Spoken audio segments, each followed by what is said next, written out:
Hey guys, today we have something pretty special for you.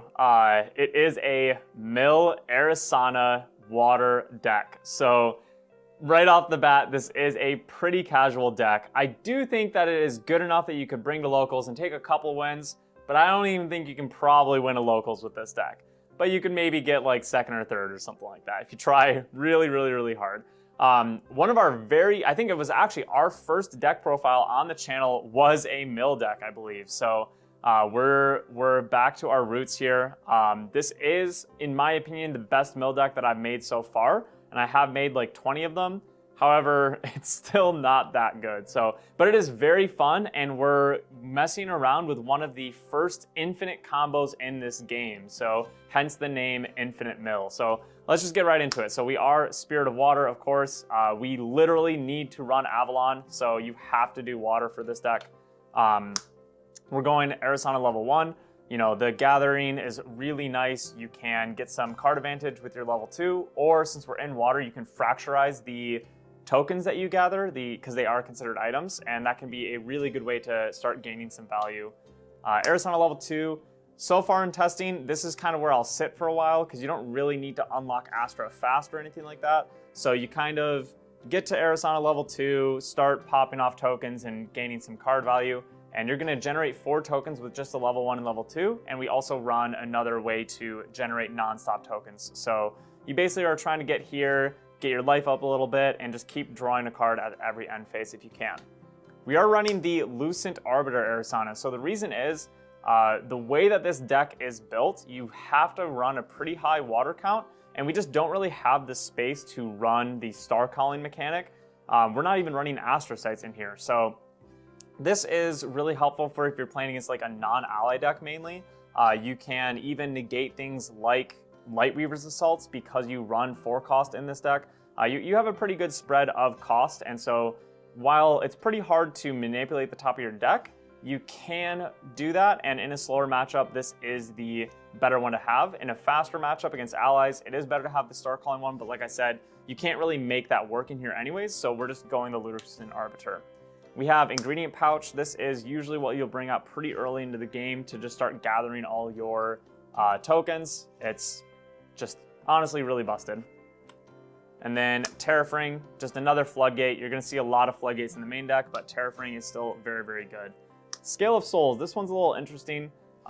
It can help you manipulate your memory because we actually do have a little bit of balance in here. And if you can pull off the Recover 2, that feels really good. So that's in here as well. We have a Lantern. We are maining Grail, so having Lantern, Grail, and Fracturize might actually help you survive against Erupting. Probably still going to lose to them, but hopefully not. And then we do have the Grail in here. So Grail is in here for a specific reason of we're trying to kind of turbo through our material deck as fast as possible. And so Grail is essentially letting you do an extra materialization for free. So I would rather run Ring and have the resources be able to draw into more floodgates, more negates, whatever you're trying to draw into. But I think I prioritize getting through an extra card in the material deck and getting to your last material deck card, which will show that unlocks your combo. Another cool thing with Grail is that you can banish any card. You don't have to be that element.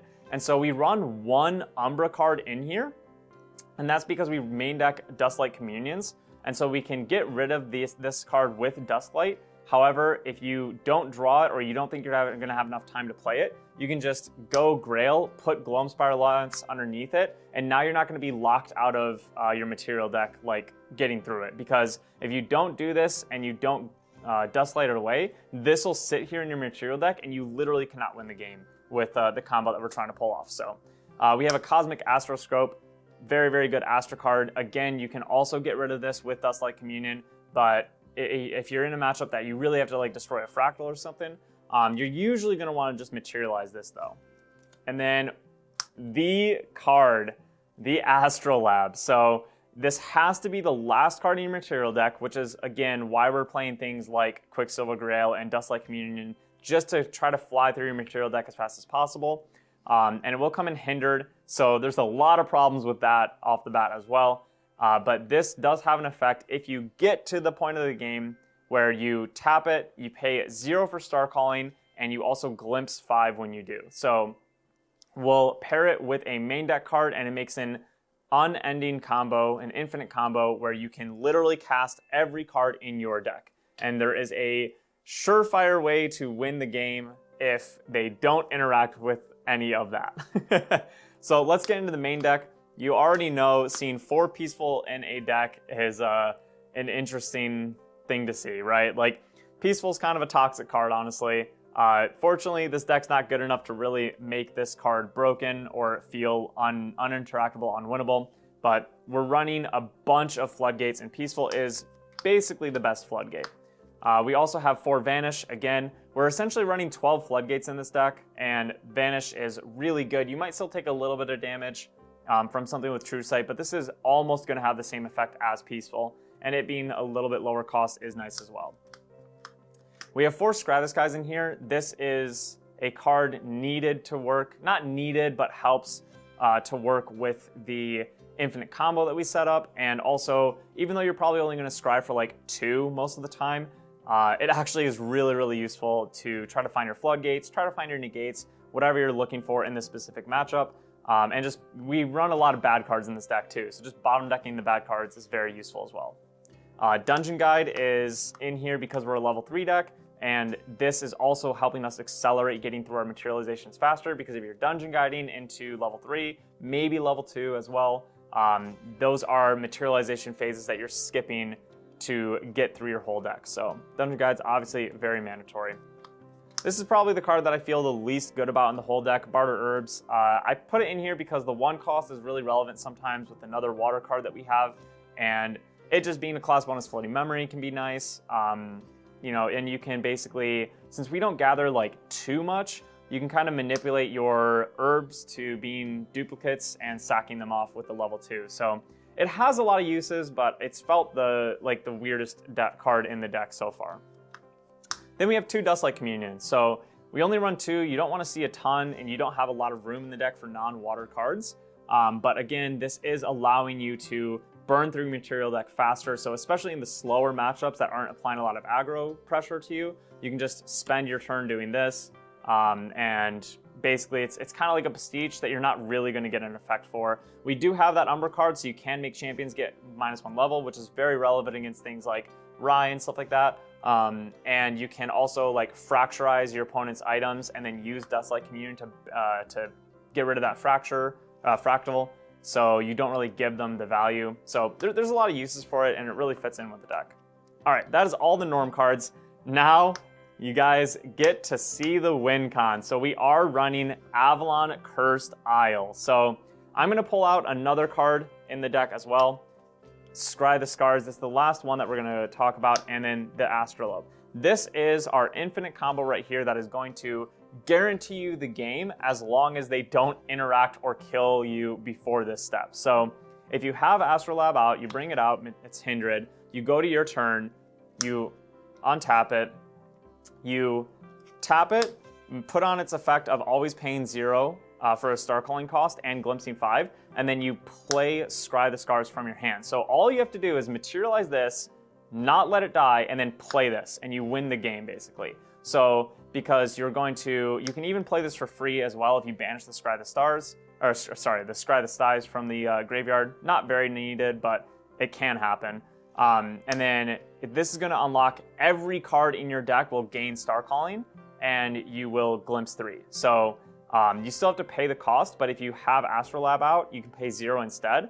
And so basically what would happen is you play this card, glimpse 3, play whatever card you want from there, no matter what, and then that'll glimpse you 5 more, and you just keep repeating that process. So if you get an Avalon out, which you should see eventually, after you scry and do Astrolabe, Avalon will be on the field, the upkeep cost is relevant at that point, and then you'll glimpse after playing Avalon, and you'll keep glimpsing. You can keep playing every card, and then every time you activate a water element card, you will mill your opponent 2 cards. So we play enough water cards in the deck that you should always be able to mill them an infinite amount, basically, until they will have 0 cards. Now, I believe there is no card limit in this game up until the point of shuffling unassisted or something like that, but it is very, very, very common for people to run a 60 card deck in this game. So you really should be only needing to mill them for like 30, 40, maybe a little higher than that.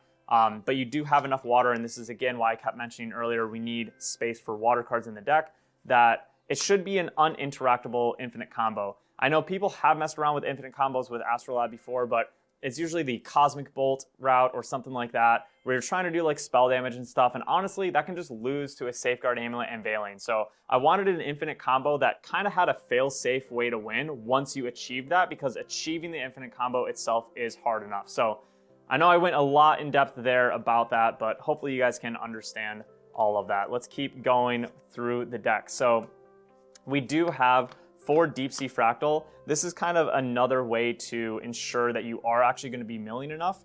You know, you can replace these and sinks with just defensive cards. However, if you're playing against a player that is doing the right thing against mill, where they're just trying to apply pressure but not draw a lot against you, depending on how your draws go and how the game goes in general, you might not actually have enough to mill with Avalon. So in testing, I found that sinks felt very necessary, and Deep Sea Fractals felt okay as well. So I do think that those could be replaced if you wanted to, though. So we also have 4 Water Barrier, because this card does have a Cleric class bonus for Floating Memory. So it's a fantastic card in here. Your only shot at really winning against something like an Erupting or a Rye.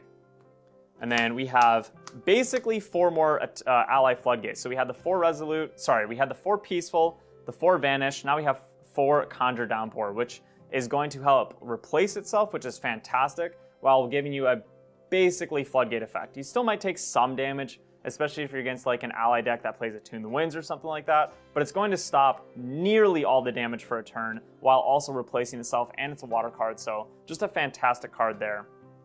Then we have 4 Perfect Repulsion. Again, the idea behind this is that it's going to replace itself. You can actually do some pretty crazy things in this deck with Perfect. You can stop damage that you might not think you can stop. It's a really, really good card and a very tricky card to play. So really love that in this deck though. And then we have 4 Revitalizing Cleanse. Again, just a water card that replaces itself, slows down your opponent from killing you a little bit. Really good card there. And since we already are forced to run a really high water count, it has really nice synergy with the deck. We have 4 Fracturize. I already briefly mentioned the synergy with killing off your own herb tokens to permanently gain cards, basically, to at least gain mana, and then using the Floating Memory to go into like level 1 or something, or level 2 is really nice. So Fracturize is great here, and again, you can pop your opponent's stuff and Dustlight Communion away. Really, really cool card in the deck. We have 2 Flash Freeze and 2 Frostbind in here, so kind of just messing around with these ratios. You could do 4 of one of them if you wanted. Flash Freeze can get pretty out of hand. What I really like about this is because of your token generation, you can sometimes gain tokens that give you levels, and you can actually surprise your opponent by stopping a card that they might not have thought you could stop. So if you're level 2, for example, and you have 1 or 2 level counter tokens, you can, you know, they're trying to do something that's going to kill you, and you just go, okay, Flash Freeze, pop my level counters. Now you have to pay 4 or it's negated. So I really do like this card in the deck, and we needed a way to beat the non-ally decks as well. Instead of just putting in like 4 Resolutes for these, you know, this is our way to try to stop the non-ally decks. So, and we'll talk about the sideboard as well, it gets more into that. We have 2 Astral Seal in here. So once you do reach level 3, this is just a hard negate with no stipulations whatsoever, which is very needed in some matchups, like for example, Rye, Erupting, Luxem Xander. This card is amazing against them, and since we have the Frostbind and the Flash Freezes, you can even sometimes play this card for free, which is insane. So we have 6 main deck negations, as well as our champion is a negation as well. So you can have a chance against the slower decks. And then the 3 Scry the Scars.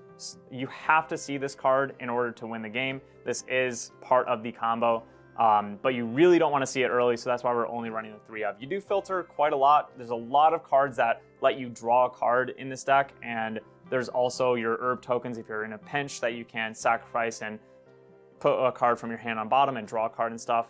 We also obviously have Scry the Skies in here, so you can, you know, usually get this card by the time that you need it. And again, we don't really want to run those really, really high counts. So let's talk about the side deck real quick, because I think it's actually a really cool side deck. We have another Dustlight Communion in here with a Shadow's Twin. So This is basically for the Rye matchup or something. You can put in a second Umbra card and have 3 Dustlight Communions, and that way, even if you only see 1 Communion, you banish the Umbra card from your material deck, and you can still get rid of your second Umbra card with your Grail if you have to, but if you do draw into a second Communion, you can banish the second Umbra card, and you're putting them down 2 levels, so, you know, Rye really needs their levels, and it's kind of hard for them to start to pop off without them, so if you can do those early enough against them, you might actually inhibit them quite a lot. So, and in a Rye matchup, there are so many cards that you want to take out of the main deck because so many floodgates for allies and stuff are in there, so and speaking of, that brings us to our other material or side deck cards, which is literally just negates to 4. So we had 2 of each of these in the main deck, and if you're playing against something that's not allies, you just take out as many floodgates as you can, and you put in 12 negates into the main deck, which is hopefully going to slow them down long enough for you to get through your material deck.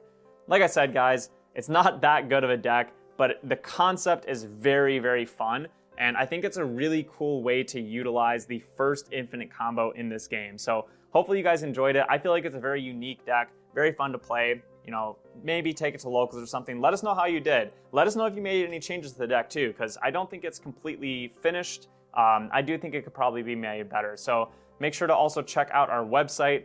Use code TRUE5 at Dragon Shield. I know a lot of you people have been doing that, so we appreciate it so much. The support has been insane. And go check out our Patreon as well. We do have a free trial. Probably have some gameplay for this deck profile up there. I think we also have some on YouTube, but 7-day free trial on our tier 2, and you can see so much additional content. But we'll see you guys at Worlds. Peace.